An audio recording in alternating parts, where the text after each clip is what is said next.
Hello दोस्तों, विशिष्ट short hand channel पर आप सभी का बहुत बहुत स्वागत है। प्लीज़ चैनल को लाइक, सब्सक्राइब और शेयर करें ताकि नई नई डिक्टेशन आप सभी तक जल्दी जल्दी पहुंच सकें और जल्दी से जल्दी आप सिलेक्शन पा सकें। Start. Sir, I thank you for giving me this opportunity.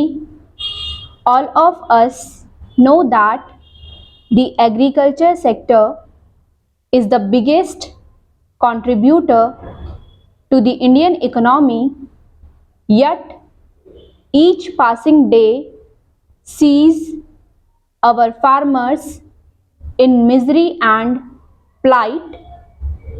Sometimes the farmer community thinks whether it is a blessing or a curse to be a farmer in India. Sir, every year our country witnesses flood, super cyclone and drought, putting the farmer community in great danger. Yet when it comes to the farmers' benefit, we are far away and far behind the target.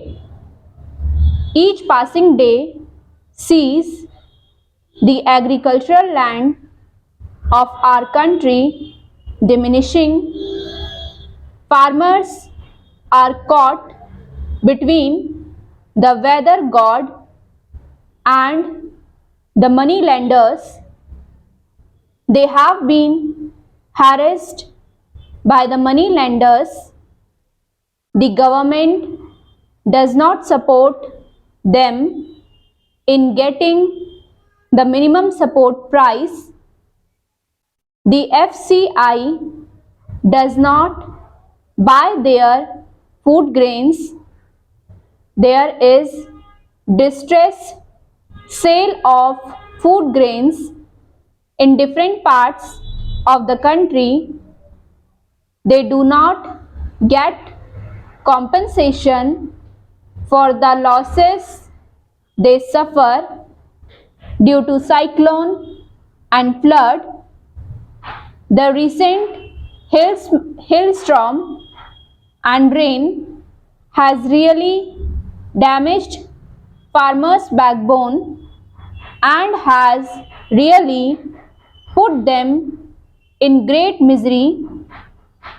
If I am correct, the government agencies have said that the suicide rate of the farmers has dropped this year since the agricultural minister comes from a farming background and I also come from a farming background.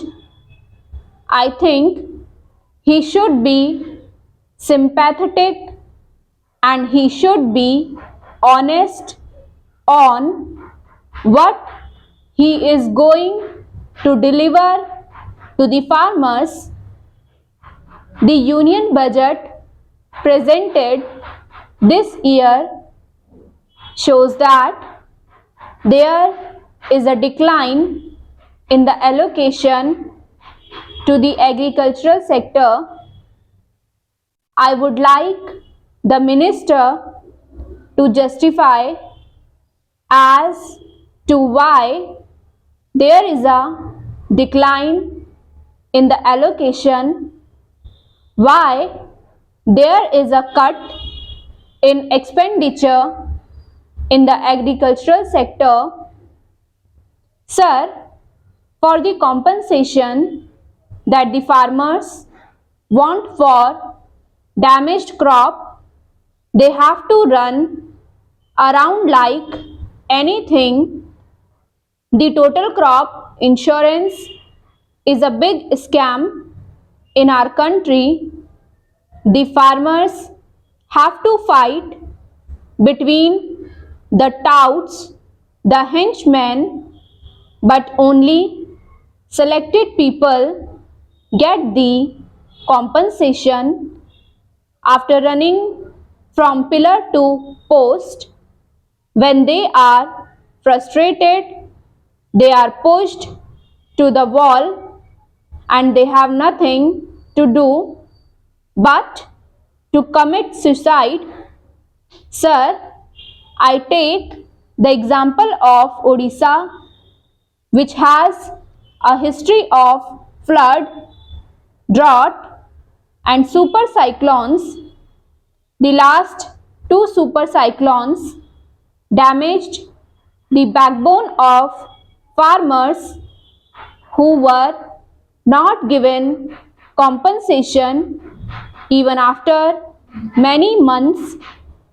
Sir, I would like to thank you for allowing me to speak on this matter.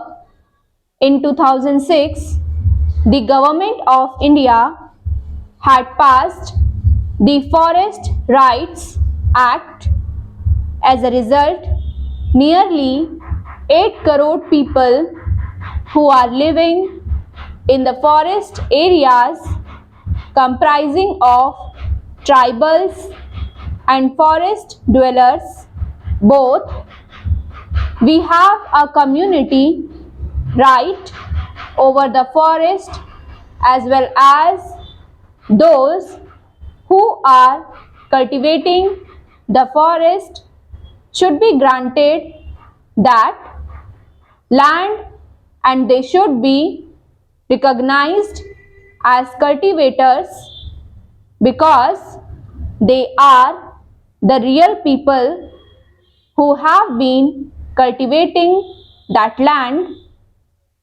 Sir, very unfortunate part is that many states have hardly paid any attention to it, despite the fact that the Tribal Affairs Ministry, I think the Tribal Affairs Minister is here, if I am not wrong, is the nodal agency to see to it that this gets implemented by the states.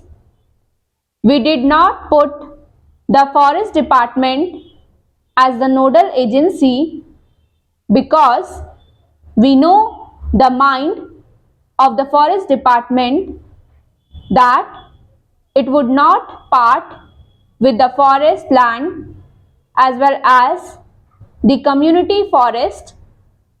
However, many officers of the Forest Department have been transferred by the states to the Tribal Affairs Ministry, who have completely different attitude of not granting the land to the tribals as well as the forest dwellers.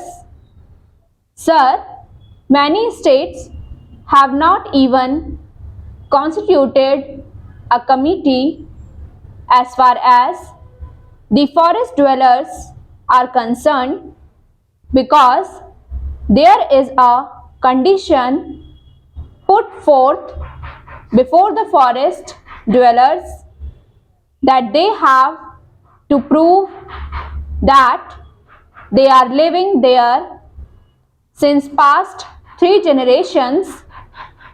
The Tribal Affairs Ministry has interpreted this provision as if they have to prove that for the last 72 years they are staying there.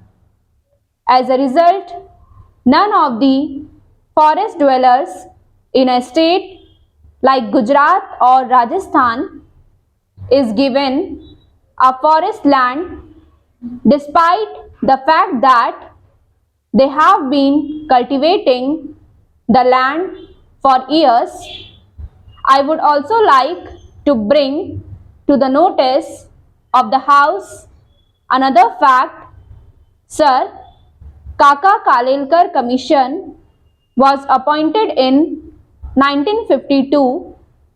Many of the people originally belonging to tribal community were enumerated in the 1931 census of the British as non-tribal because the princely estate at that time told them if they were right or tell the commission that they were tribal, then they would be required to marry their girls in lower community to become backward classes. Stop.